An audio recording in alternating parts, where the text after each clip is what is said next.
भाई साहब टेम्पा बुमरा को भारतीय गेंदबाजों पर आया तरस और अपनी दूसरी पारी को किया डिक्लेयर।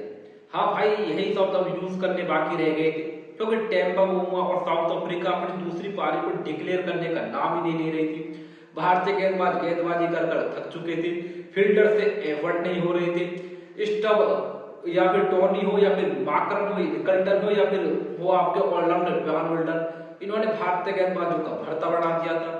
भारतीय गेंदबाज मतलब इस पिच पर, जिस पिच पर पूरी तरीके से गेंदबाजों की मदद थी, इस पिच पर वो विकेट लेना ही भूल गई। वो तो बस इंतजार कर रहे थे भाई साहब बहुमा बस डिक्लेयर कर दो। बहुमा साहब भी अपना मस्त आराम से ड्रेसिंग रूम में बैठे हुए थे, तमाशा देख रहे थे।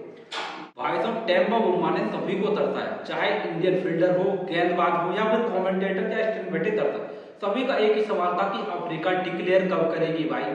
लेकिन टेम्पा साहब का कोई मूड नहीं था, वो तो ड्रेसिंग रूम में बैठकर स्टंप की पारी के मजे ले रहे थे। बेहतरीन बल्लेबाजी स्टंप की और वो इस ड्रेसिंग रूम में काम कूल बैठे हुए थे। दिन की शुरुआत कुछ इस प्रकार से मार्करम और निकल्टन के साथ। सबकी उम्मीद थी कि निकल्टन और मार्करम अटैकिंग के साथ खेलेंगे और पारी को डिक्लेयर करेंगे, लेकिन भाई साहब ऐसा कुछ नहीं दिखा। दोनों प्रॉपर टेस्ट स्टाइल में आए, काम कूल बेहतरीन तरीके से टेस्ट मैच खेला। सब चौंके भाई साहब, क्या इंटेंट है अफ्रीका का। पहले दोनों सेशन को अफ्रीका खेल गई, लगा कि भाई साहब कब डिक्लेयर करेंगे टेम्पा। इंटेंट किसी बल्लेबाज का नहीं दिखाया, लेकिन भाई साहब सो तो लूट लिया। ट्रेस्टन स्टम ने कमाल की पारी, बेजोड़ पारी, भारतीय गेंदबाजों को पहले तो रुकाया।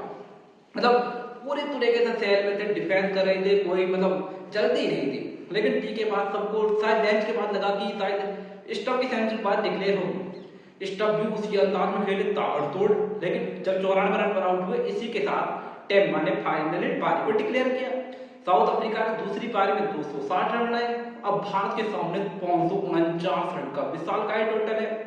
क्या भारतीय टीम 549 रन को चेस कर सकती है? नहीं, ये आप कमेंट में बताएं। वह तो सबको पता है कि रिजल्ट क्या होना